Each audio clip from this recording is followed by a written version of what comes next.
Welcome to the Profitable Farmer Podcast, where it's all about increasing the profitability of your farm by working smarter, not harder. G'day everyone, welcome to Profitable Farmer. There's more rain around in lots of areas. I hope this season's playing out favourably for you as we get well and truly into sowing. I asked about 100 farmers the other day who here runs to a diary and has sort of meaningful time management practices in place as they go about what they do on their farms. And well under 50% of farmers raise their hands. And so I often hear it as we speak to farmers in our travels that time management and time is one of their greatest challenges, that they're pressed for time. They don't have time to achieve so much. Yet what I find interesting is that well under 50% of 100 farmers actually have any means by which to take control of their time and professionally and proactively managed their time. And so for me, and we'll speak to this as we get into this, time is our greatest asset. And so having a practice and having some disciplines on how as an individual and as a team we manage time is just so important. And so to focus in and around this topic, I've got two incredible people joining me today. It's great to welcome Sam Johnsson, our General Manager, and Michaela, our Business Manager at Farm Owners Academy, to Profitable Farmer. Sam, welcome. Thanks, Hutch, and welcome everyone. It's great to be here again. So, Sam, I'll introduce you shortly, but what's your take on this as you speak to farmers? Do you find that this is a skill that they have, or is it a skill that perhaps they haven't learned? I think it was the same. I graduated uni and as a structural engineer by training, and I think one of the key things you learn in the first 3 or 4 years as a consulting structural engineer is the thing they call consulting practice, and a big part of that was around time management. You learn nothing about this at school and nothing about this at uni. It is a learned skill and it's a business skill. Absolutely, Sam. If we look at your previous role before joining Farm Owners Academy, you were a shareholder at Oricon, a major design, engineer and advisory consulting firm. You had a team of over 65 as direct reports to you and responsible for sort of $15 million in fees and a whole host of major projects. How important is time management and having consistent and aligned time management practices when you're managing a team of that size?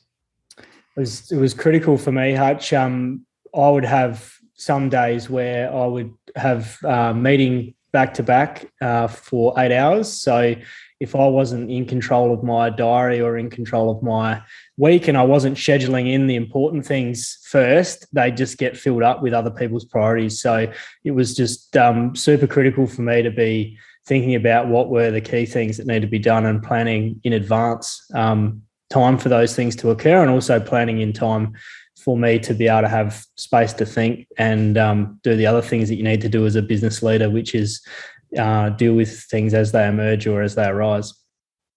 Thanks, Sam. Michaela, it's wonderful to have you front and centre on Profitable Farmer, having supported this podcast and the Farm Owner Academy project for so long. It's just wonderful having you here. What's your comment on the importance of having good time management practice, even in your role with farm owners now? Thanks, Hutch. I usually prefer being behind the scenes, that's for sure, and being that organisational role. But having a schedule and knowing what's coming up, what's on today or tomorrow, next week, the whole year is, as Sam said, it's crucial to be able to make sure that you're meeting goals, you're having a great work-life balance, and fitting everything in that you need to. If you don't have those things, you end up being really reactive rather than proactive in what you're doing. So, it's critical. Thanks, Michaela. Like Sam, Michaela's got a really interesting background. Prior to joining Farm Owners Academy, she was the EA to the deputy principal at one of the major private schools in Sydney. And before that, had a support role in a major HR consulting practice as well. So these professional disciplines that I think Sam and Michaela have both learned in their professional vocations, I think can be really important as we go about creating professional disciplines in our farm businesses. So, Michaela, to kick off, how would life be for you in your role if you didn't have a diary or a calendar?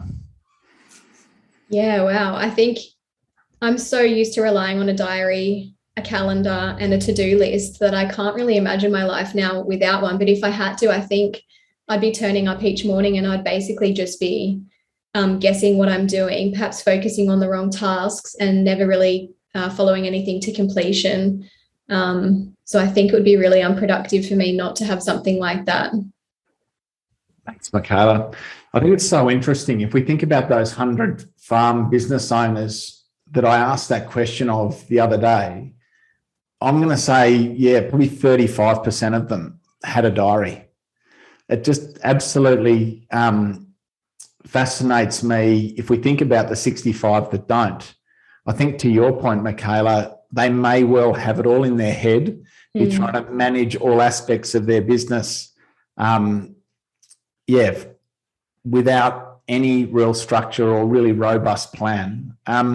Sam, what would you say to farmers at the moment that might not have a diary or be operating to a consistent and robust time management method? Well, I think it's proven, Hutch, that what gets scheduled gets done. So I think if you can spend some time at the start of each week thinking about what are the important things to do this week, it helps you not just get busy doing the unimportant things, and because sometimes they're the most obvious or the most immediate things that pop up in front of you.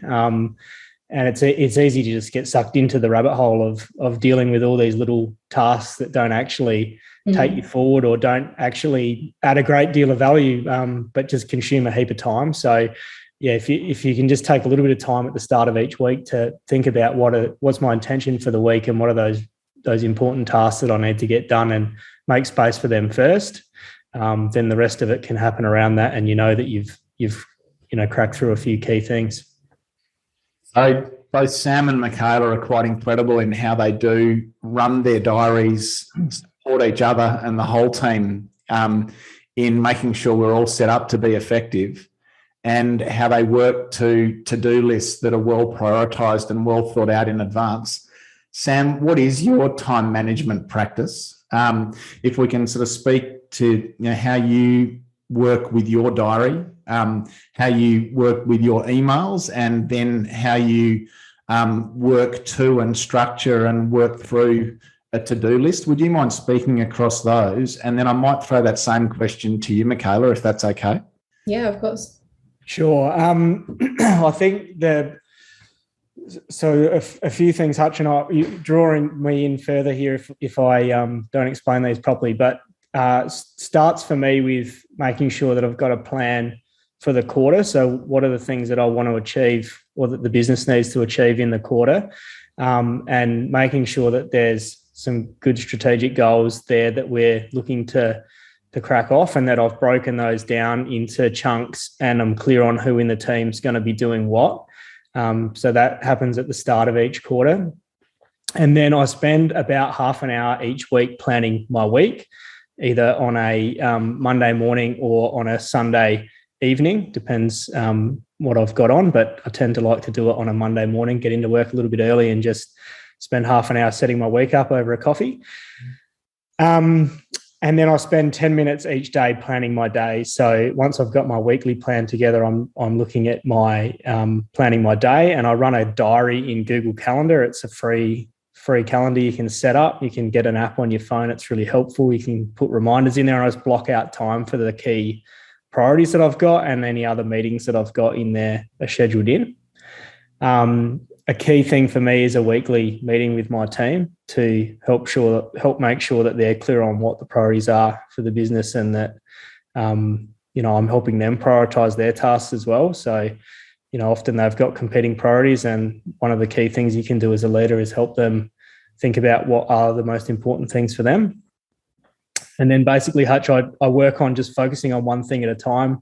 I avoid emails as much as I can. So I'll put some time in my diary to deal with emails, and I'll sit down and I'll work through those emails with a view to complete whatever's in there. And if it's going to take me more than sort of 5 minutes to resolve, then I'll schedule it in later on to deal with. Otherwise, once again, you just get sucked into this wormhole of dealing with email issues. And then just stay focused on a task until you complete it. But Sam, you allocate a set amount of time in your diary for emails, with a view just to look at an email once and then not look at it again. I think a lot of people look at an email and then let it go, and I'll come back to that next week, or I'll come back to that this afternoon or tomorrow. I know that's a discipline of yours, that you look at something once and get it done. So how disciplined are you around those two things, only looking at emails at set times and only looking at emails once? It ebbs and flows, but I'd say the practice try and hold myself to is that I clear out my inbox. So it's I've looked at it, I've dealt with it, and it's archived out of it. So I don't just have all these open emails sitting in my inbox. So that's the habit that I work towards. And there's the odd email that might take me a bit longer to kind of work a response through, that I might look at a few times, Hutch, but generally I try and deal with it at the time, not have it sitting there lingering open. Just make the decision and move on. So what is a zero email policy? Is that at the end of every day there's no emails in your intro? Is that the goal? I'll work to the end of the week. I just like to have the week squared out. But at the start of each day, I like to not have, or at the end of each day, I like not to have things unresolved. Great. We might come back to to-do lists, but Michaela, I might throw to you. How do you manage your diary? And you also support both Sam and I in how we manage ours. How do you do diary management, and how do you work with your email system? Yeah, I might just start with the email side of it, because it kind of relates to what Sam's speaking about. But in one of the courses I've previously done, I learned a really great technique, and it builds on what Sam was talking about, the 0 emails in the inbox, but it's the 4 Ds of email management. So it's delete, delegate, do, or defer. And I found that really helpful when I'm going through an email. So if you see the email come up and it's something that you can automatically delete, then I delete it. Otherwise, if you can quickly read it and, archive it or file it. Otherwise, the other thing I think is, if you see something that's come up and it's, something that you consistently delete, like a subscription, I just automatically unsubscribe as well. Like if that's clogging your inbox, that's the delete kind of section of it. Delegate is something that, if you think this isn't, something that I can do, or somebody else can do this better, can you forward it on to somebody and see if there's anybody better to do it? Do is something that's nice and easy. So under 2 minutes, you could literally do now while you're checking your emails in that hour block that you've allocated yourself. And then once you've done it, file away, archive, or whatever you want to do to manage that. So clear it out of the inbox again. And the last one is defer. So if it's something that's, an important task, or is going to take a while to do, or you can't delegate it, only you can do it, then that's something that you need to then put into a folder and for doing later, or otherwise put some time into your calendar and say, listen, I'm going to do this task tomorrow at 9 a.m. or whatever it might be. So when you say defer, make sure that you've scheduled it before you remove it from your inbox or file it away to somewhere else, so that you know that even though you've moved it out, you've covered when you're going to complete it. And do you have that same 0 email policy? Is that your approach? And are you pretty thorough around how you file emails away to get them out of your intro? Yeah, my 0 inbox policy is a little bit different, because I think when you deal with the front of house stuff, a lot of different things come in. So it's a bit easier when you're just dealing with your own personal inbox. When you're dealing with kind of customer service inquiries, it's a little bit different. But generally, that's the policy I try to follow. Like if I've got lots of things in the inbox, it actually stresses me out, because I think I've got so many things to do. But when you've dealt with that in a sufficient manner and you've filed it all away, you kind of feel on top of it. So the zero inbox is probably something that I aim to achieve by the end of the week as well, so that you kind of go into the weekend thinking that there's nothing too urgent to do that's sitting there. But I have to say, Hutch, it's achievable for me to do that in my role now. It wasn't achievable to do that when I was running my large team. Like, there's volume of emails I got. I wouldn't actually read all my emails. My executive assistant would help me, because it was just incredible. So I would have spent half my week responding to emails. Yeah. What about diary management for you and your practice there, Michaela? So diary management, I think for me, I do both a personal diary and a work diary. So for me, it's always scheduling in those big non-negotiable things first. Like if I've got a holiday or we've got an event on or something like that, it's always putting those big things in first that are going to take full days and things like that.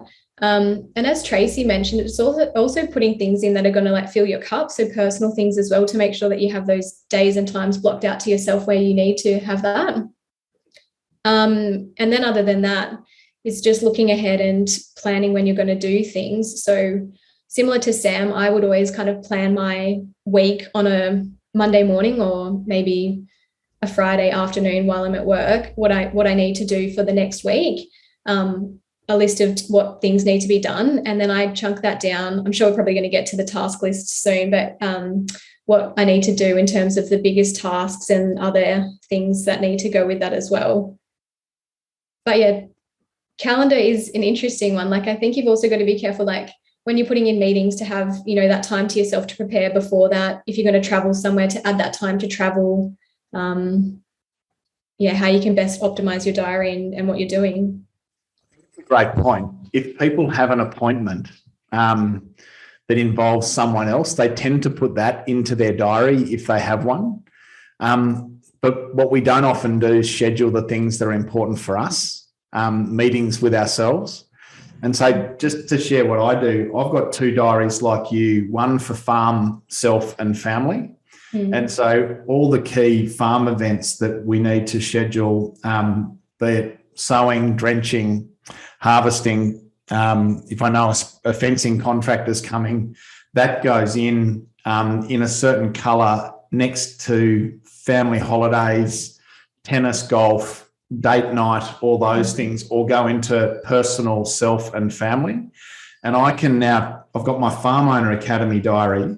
And if I'm looking to make an appointment with someone or schedule a trip or whatever, I can turn that diary on and make sure that business doesn't clash with family. But to your point, when Jane and I sit down to design our diary at the start of the year, to your point, Michaela, holidays go in first, courses, our FOA events, all the rocks go in first. Jane's sporting activities, any of the kids' events that we know, school holidays, our holidays, all those things go in first, and we colour code them. And then we go to the FOA diary, and with you and Sam and our team, we set down the key dates for our operating rhythm for the business. And we've just got to spend time making sure that there aren't any clashes around that. When I think about farmers, most of them don't have time for planning or can't find time to get their family together for that 2-hour succession meeting or whatever it is. I just want to encourage those listening. Google Mail is something Sam mentioned. I think that's what we operate to. Generally across our business, there's Outlook. There's so many online calendar systems that you can call on. But just think about the construct of sitting down at the start of the year and putting the key important priorities that you need to make non-negotiable in your diary. So annual planning meetings, the quarterly meetings that Sam mentioned, the monthly family meetings, finance meetings, holidays, so important to get those in. And then to also have maybe as a separate calendar, the operating dates that are going to be critical to running the farm, joining, landmarking, shearing, sowing, and get those important things in. What we've started doing now that we've got those in is we're sharing the operating calendar with our team, our on-farm team, so that they can turn that on and off and at a glance on their iPhone, know what's coming up in advance for the farm. I just think I'll take my hat off to, there are some individuals in our Platinum Mastermind group at Farm Owners Academy that do this really well. I caught up with Roger Knight recently, and he has sort of put all the key dates for their farm into a Google Calendar and done exactly that, all the key events and activities for their families. And it's all color-coded and set up. And speaking to Roger, he just has so much control of his business and the key milestones that he needs to hit in that business, and his whole family and their whole team are on board with that and can access that at a glance. Now, that compared to someone who doesn't have any of that and is just winging it and perhaps operating in chaos, I just think they're chalk and cheese. And so for those listening, which are you? And would it pay to stop and take time to lock in a farm and personal calendar that can be set up in advance so that you get to make the main thing the main thing? Sam, have you got anything to add to that? Yeah, I'd say it's easy. It's easy to get busy, and it's easy to carry this mindset around if I'm too busy and I'm busy. But the question you got to ask yourself is, busy doing what? And the planning process really is just helping you think about what are those priorities. And there's, some jobs that you need to do better than you've ever done before. There's some jobs that just need to get done. And then there's other stuff that just doesn't need to happen at all. So spending some time thinking about that is key to kind of getting your time back. And it's the first step, I'd say, Hutch. Mm. Yep. Michaela, we were chatting the other day about this, but, when we're at school, guys, everyone think about the school that you went to. There might have been 400 kids or 1,000 kids at your high school. Imagine that school without a school timetable where all the kids just got to do whatever they wanted, whenever they wanted. Two things would happen. Nothing would get done, and they would be all operating in complete chaos. Yet that school puts in a well thought out school timetable, and complete control comes into order straight away as a result of all of the kids and all of the teachers, the admin support team, everyone operating to one consolidated timetable. Michaela, isn't it interesting that as soon as we leave high school, the first thing that we throw out is our timetable or our diary? Yeah, I think there must be some people that definitely leave school and just want to leave everything about school behind, including the diary. But I think, as Sam said before, once you leave school, there's not a lot of people reinforcing how great it is to have a diary through university or into your career. So it is one of those things when you think back to how structured you were when you're at school and you had a timetable and a diary and things like that. It's interesting. Absolutely. So getting that timetable in place is so important. And as Sam and Michaela have both alluded to, if you're sitting down on a Friday night or a Sunday night or a Monday morning and planning your week, it's really important that you are putting and scheduling in time for yourself, time for your family, and the meetings and the appointments that you need. It's so easy to forget to prioritise the time for self, the time to think, the time to analyse, the time to meditate, the time for fitness, all those key things that are going to help you be on your A game. And then what I see so many people do, and I'll get you to speak to this, Sam, is that they let their realities unfold, and their life is dictated by the activity, not the clock. So I always talk to my clients about running their diary by the clock, not by the activity.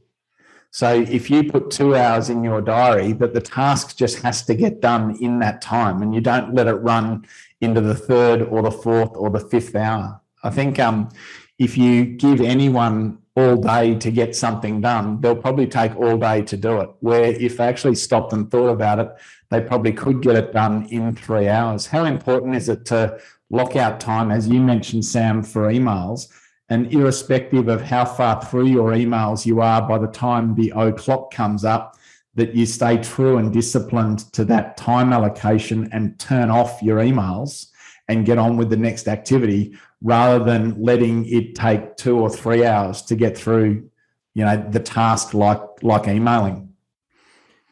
Yeah, it's really critical. I think one of the things we taught a little while ago, which I've stuck with for a long time, is that 1 hour of inspired work will beat 6 hours of uninspired work. So if you're in the right state of mind and you approach it with the framework that I'm going to complete this in the time that I've allocated, and you just put all your focus and energy on that rather than getting distracted with other things, you're going to get a whole heap more done, and you can go and spend 5 hours doing something else. So I think that's the kind of reward I try to give myself. If I can turn up in the right state and I'm being effective, I'm better off to be in the right state and be effective. Otherwise, go and do something else, get myself back in the right state, and then come back and hit it, rather than just letting it drag on and on. Yeah, that's perfect. Absolutely. So, guys, turning our attention to to-do lists. I know you're both avid to-do list writers, and that you run your lives around an online shared to-do list. Michaela, would you mind speaking to how you do this and how you use that to make sure that you're in control of all the things that are in your reality at any time? Yeah, sure. So I actually run a to-do list from OneNote, which is a Microsoft tool. And OneNote is similar to what you can imagine a folder to be. So you can have, your main folder that says work, and you can have a subfolder that says, or a different folder that says personal.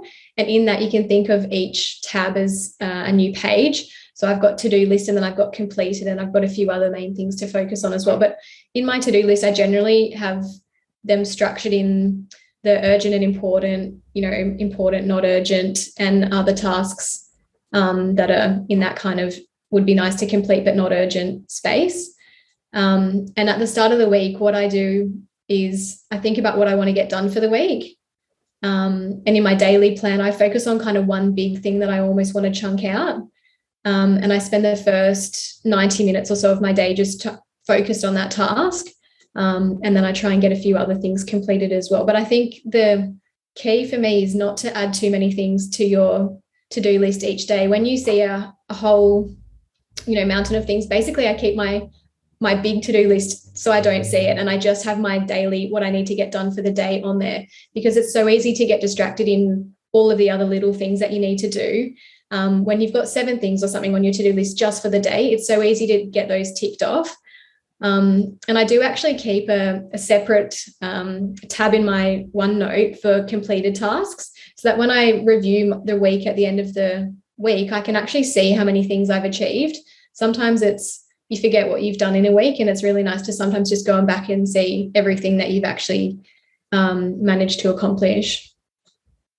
Perfect. Sam, do you use the same system, or are there other systems that you're aware of that could support our farmers? I use a similar process, but a different system. So I use the notes function in your Apple phone, which is also shared on my computer. So I've got it on my computer or my phone. I like that if I can just pick my phone up and it's on there. When I have a thought somewhere, I can add something to it. So similar to Michaela, I have a big list of sort of bricks and things that are just banging around in my head that need to go somewhere, so they're not taking up space. And then part of that weekly planning process is putting in the rocks out of the strategic priorities, but also picking up what of those smaller tasks need to get done each time. And I have sort of default tasks that sit in on various days, like team meetings and those sorts of things that happen at the same time each week, and to look at the financials and look at the scorecard and those sorts of things for the business. They're all scheduled in. Have my weekly meeting with Michaela. I run a list that I put things into for her, and I try not to hassle Michaela with things outside of that during the week. And if it can wait until we're going to catch up for our weekly meeting, I just put it on that list and then we go through it then. So similarly, rather than just delegating it when it comes into your mind, thinking about how you can help others in your team sort of maintain their focus on their priorities. Yeah, it's so interesting, Sam, because it's so easy that it's important for me and it's front for me now that I need to interrupt someone else so that I can get this done. I think that's the point of meetings, isn't it? Is to hold back questions, tasks, requests of people and not give it to them in real time, but hold it back and give it to them in the appropriate time. Yeah. I think if it's not urgent, like if it's something that can wait and it's not a priority that you're all working on, then let it wait and create the space to deal with those things when you're all together. And how do you prioritise, Sam, between the really important big ticket items that you need to get across, be it a director's report or a quarterly planning meeting and preparing for that, versus a small task that isn't as important? How do you prioritise practically each day or each week? It's a really good question, Hutch. I think it's something, this is the thing that I find I'm working at the most. Like this is the key, I feel, to time management. It's not time management per se. It's about priority management. And, you're always improving at it. I just think you're never going to nail it. It's something you're always working on. So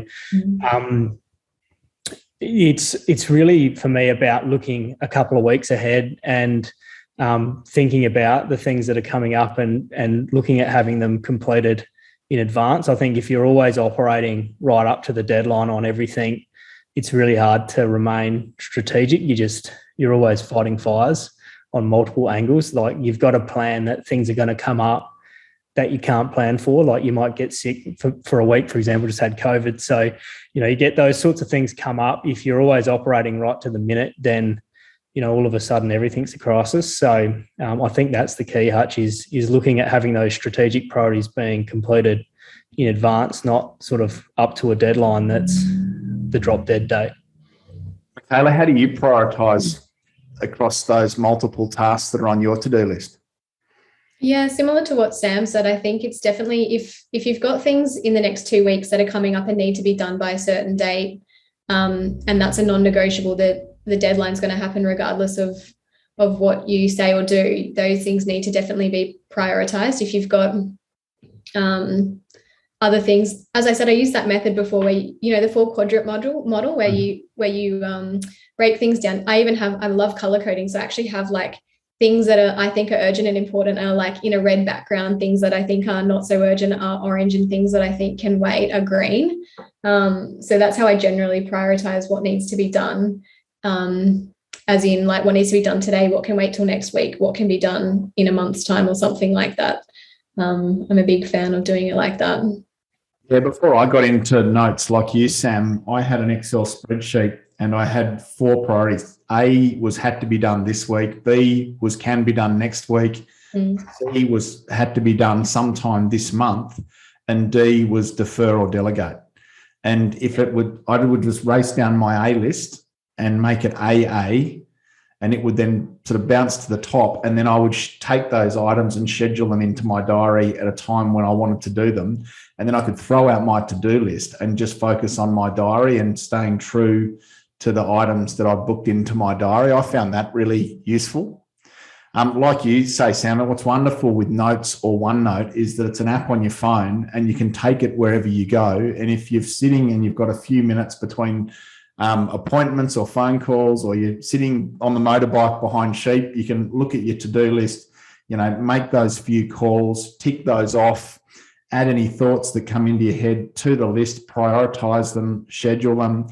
I think it's really important to our farmers out there that they do find a system like that can go with them, and a system that allows them to easily get ideas, thoughts, actions out of their head and into an actionable list, rather than the alternative. I really do want to check in again with those listeners that don't have a discipline like this in place. If it's all happening in your head and you're not writing it down, or you're not getting it into a schedule or into a diary or onto a to-do list, there is that real risk of feeling like you're out of control, being reactive to the situation, being overwhelmed. Those things ultimately lead to burnout, I think, if we're not looking at practices that can support us to get it out of our head and onto paper. Sam? Yeah, I agree with that, Hutch. I think there's a lot of great systems out there, and I think what I've shared is just something that works for me, but there's multiple different platforms. So I think it's just a matter of trying something on and giving it a go for your situation. If it doesn't work, go and try something else. But it's one of those things, the more you do, the better you get at it. And the temptation is to put more in you can handle. And I think that one of the keys to it is about, committing to less and getting it done in the day is one of the keys, I feel. Thanks. Michaela, anything to add there? Yeah, I think the same for me. I think, calendars and to-do lists and what works for you has been a journey for me. And I definitely don't think that I'm still nailing it in all aspects. I'm still always looking for how to improve and new systems and things that could really benefit me. But I think it's about finding what works best for you. And sometimes that is trialing a few different things and saying that definitely doesn't work for me, or I could implement that. And I think a lot of the time as well, it's dedicating yourself to something. Like it doesn't take 1 week for a habit to stick. You need to kind of, if you're going to have a calendar, work at it for a month. And if you then decide after a month that that's not working for you, then change it. But you do need to kind of commit to something for a little bit longer than a week to know if it's going to work for you. Perfect. So the other angle on this is removing distractions and removing interruptions. It's just so important that if we want to be more focused and effective, that we look at where the interruptions and distractions are coming from and we actively try and remove them. Michaela, how do you remove distraction and remove interruption in the moment as you go about your day? So for me, it's a little bit different. I think sometimes I need to be on all the time and responding to things. But generally, for me personally, actually, when I'm focused on something, I actually have all my notifications turned off for social media, so Instagram and Facebook and everything else, so that when I'm working during the day, I don't see something pop up and I think, I need to check that. When I used to commute to work, I used to, spend that hour on the bus or something like that, checking my Facebook or Instagram. But during the day, I completely had that switched off. So I didn't have any other distraction from what I was doing. And that wasn't impacting my productivity. Perfect. Are there any others? How do you remove distraction?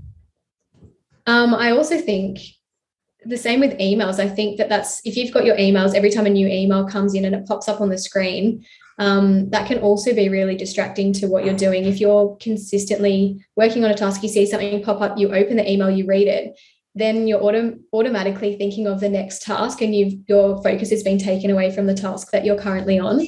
So where that's possible, I would definitely recommend turning off notifications. And as Sam said, if you can then just bulk all of your email checking into one time slot in the day or a couple of time slots in the day, I think that's a really way to limit distractions there as well.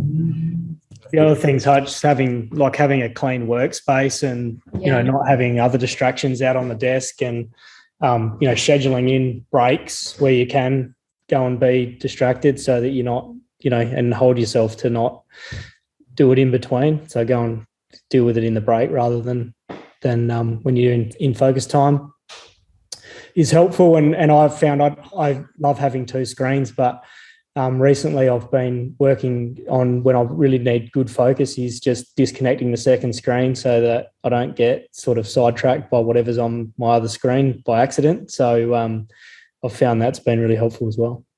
Yep.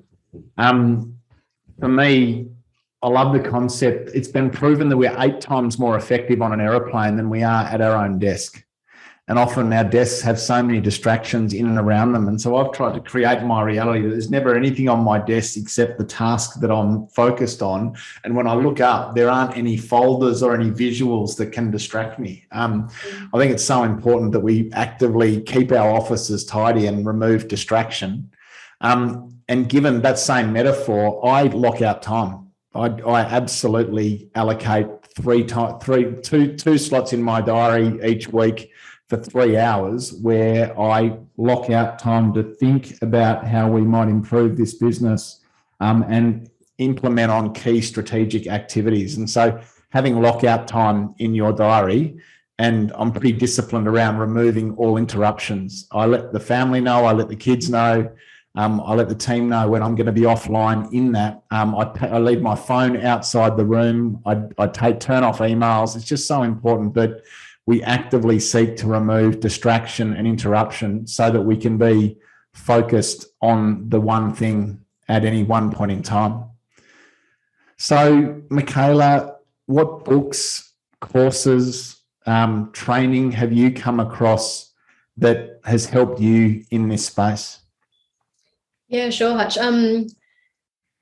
I was actually a big fan of LinkedIn Learning. So that was something that I had in my previous role, and a subscription to that. And there was a lot of great courses on there that people had put together about whatever calendar you're using, how to maximize the efficiency in that, email management, lots of tips and tricks on that. So they're kind of short bite-sized courses.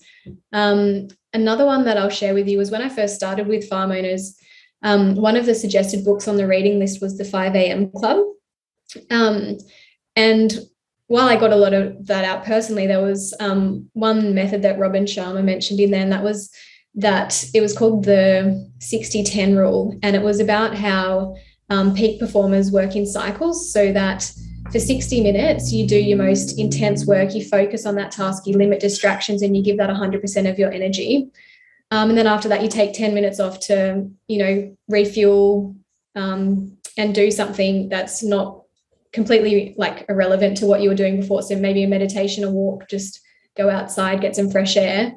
And then once again, you come back, you set your timer again for another 60 minutes, and you just do the same thing. You focus on one task, whatever it is, and you just give that 100% of your energy. And then the same again, you just keep on repeating that throughout the day. I know that there's similar concepts. There's a Pomodoro method, or the Pomodoro technique, if you've heard of that. And that's a similar thing. It's breaking your day into 25-minute chunks, and then having a 5-minute break. And then after you've done kind of 4 of those together, you can have a bit of a longer break, 20 minutes, half an hour or something like that. And I think the main idea was that it instills a sense of urgency. So if you're feeling like you've got 25 minutes to do a task rather than an endless work day to get everything done, you're more focused in that time. So I know that there's definitely apps and things like that for keeping that kind of method going as well, if that's something that people are interested in exploring as well. That's great. Yeah, the 5 a.m. Club is a fantastic book that supports a really strong morning routine, launching your day well, getting in and making the most of the first few hours in your day, that golden time in the morning, where you can perhaps get some of those more challenging and more difficult tasks done first. And then, how to make the most of the day. Sam, what are your favourite books, courses, resources that support personal productivity for people? That's a good question, Hutch. Look, I think there's one called Eat That Frog, which is quite a good one that we were talking about earlier. Is quite a good book, which is the concept of getting the most important thing done, or the ugliest thing done earliest in the day, rather than putting it off. And I think a lot of us are probably guilty of procrastinating over that task, and it makes you inefficient at everything else you do before you do it. While you put that off, you clean the desk and do the dishes, and go and push the chairs in and do all the other things that you don't need to be done, to avoid doing that one task that you don't want to do. So sticking that at the start of the day and getting it done gives you that sense of completion and helps you really move forward with the rest of your day. Thanks, Sam. So Brian Tracy wrote Eat That Frog, and any audio you can get your hands on from the motivational speaker and personal productivity guru, Brian Tracy. He is probably about 80 years old now, but the principles that he teaches around personal productivity and time management, I think, are absolutely true today. Likewise, Jim Rohn, Rohn, some wonderful insights on how to actually be at your best and make the most of your days. So they're my tips. So what I might do, guys, is throw to you just for one final tip. And if you were giving some advice to a mate who was a farmer who spends most of their time away from their desk and in the paddock and juggling multiple priorities, what would be the additional tip that you'd have for them about how they can apply professional time management practices to their reality? Sam, do you have some tips for farmers on this? Yeah, I'd say set a clear intention for the day. So you're clear at the start of the day on what you want to have achieved by the end of the day.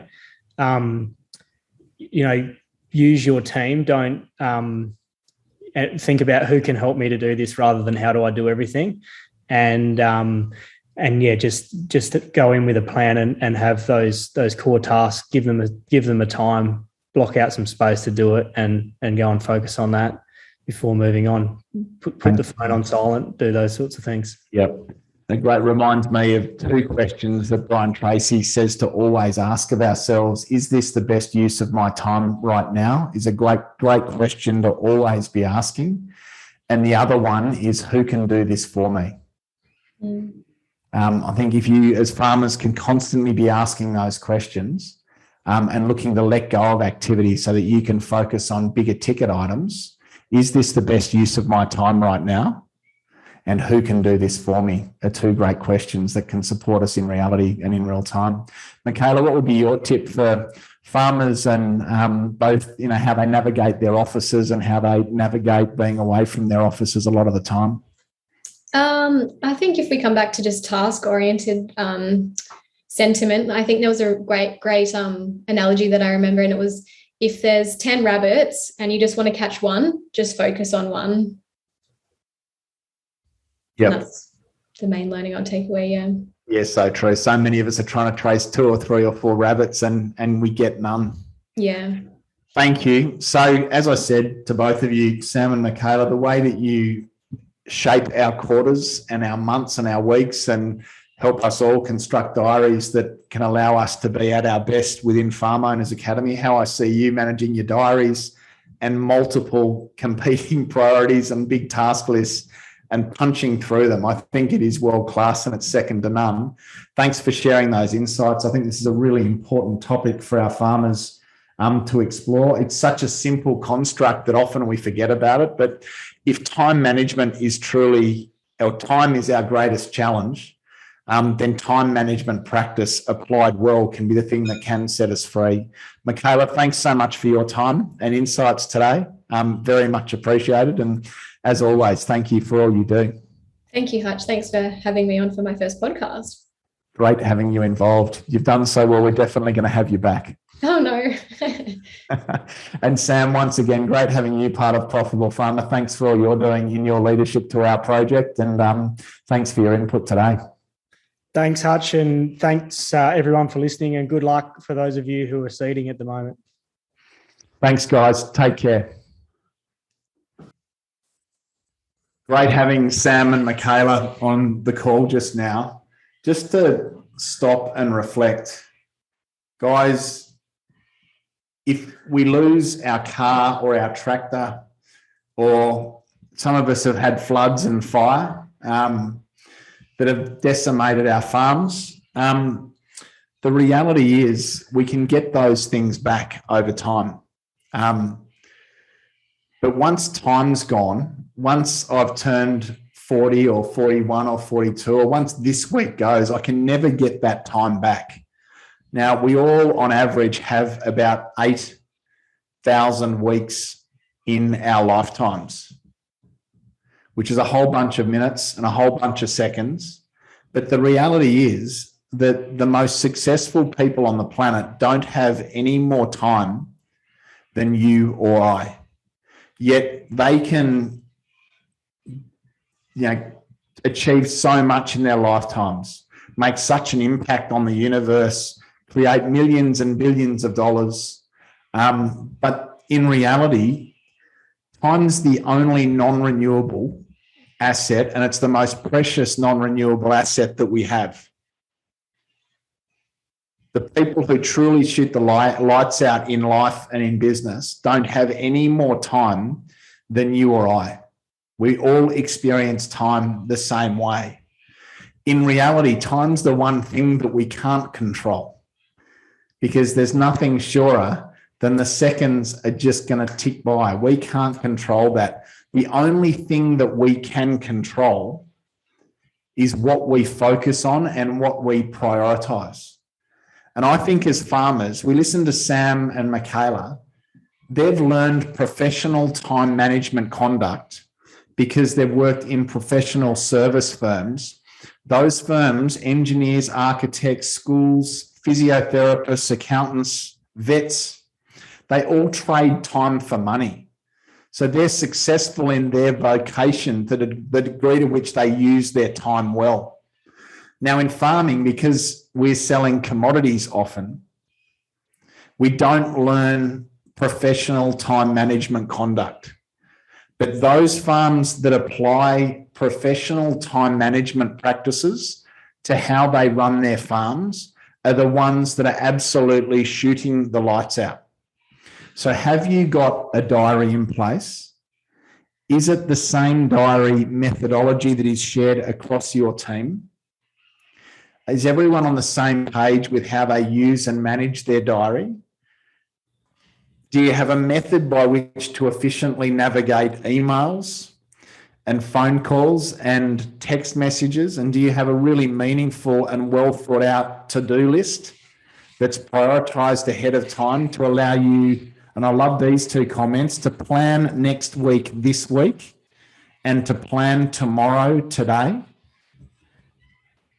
These constructs that help us be more personally productive are just so important.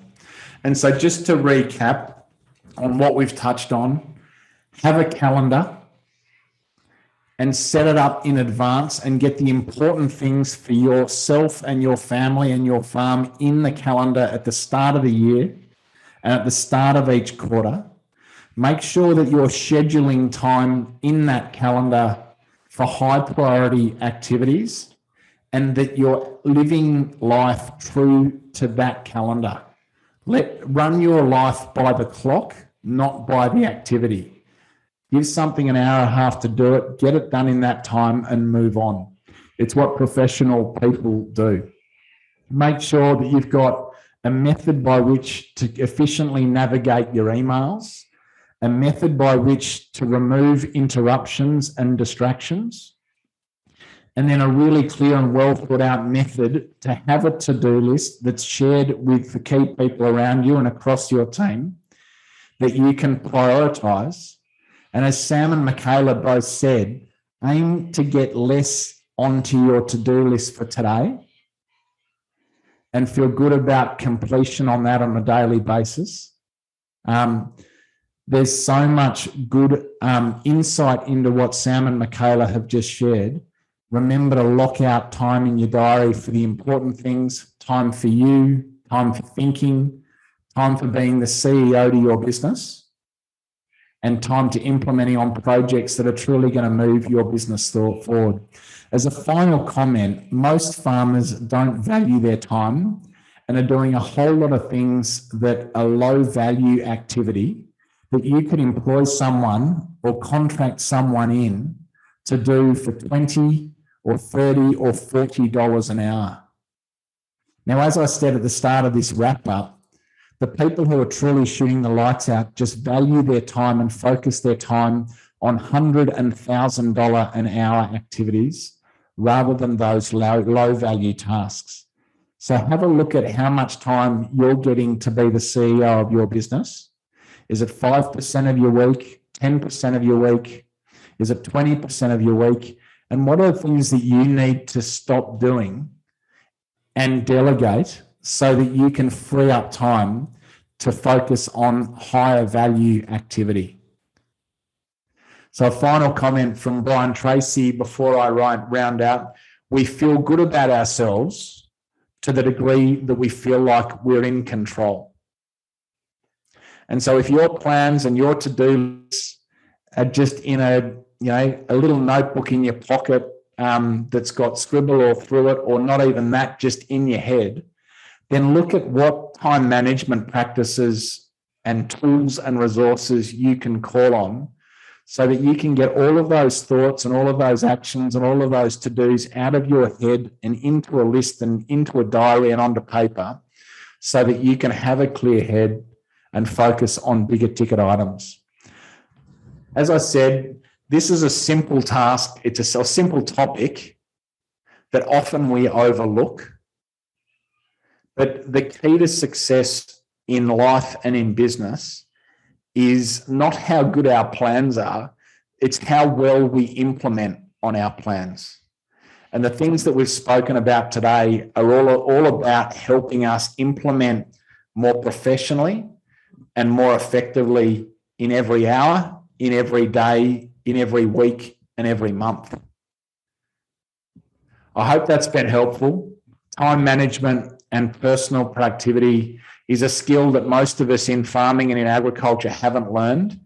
If you're struggling and feeling like you don't have time and you're out of control, our Take Control program is wonderful. Jump on our website, farmownersacademy.com/take control.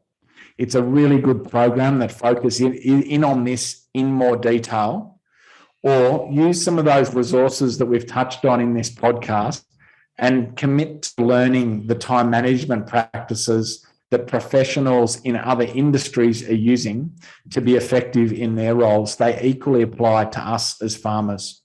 Thanks for listening, guys. A shout out again to Michaela and Sam for their wonderful insights. And congratulations again, guys, to all you do to help us be effective in how we turn up at Farm Owners Academy. To all of you, take care, all the best, and look forward to checking in again in a couple of weeks. Bye for now.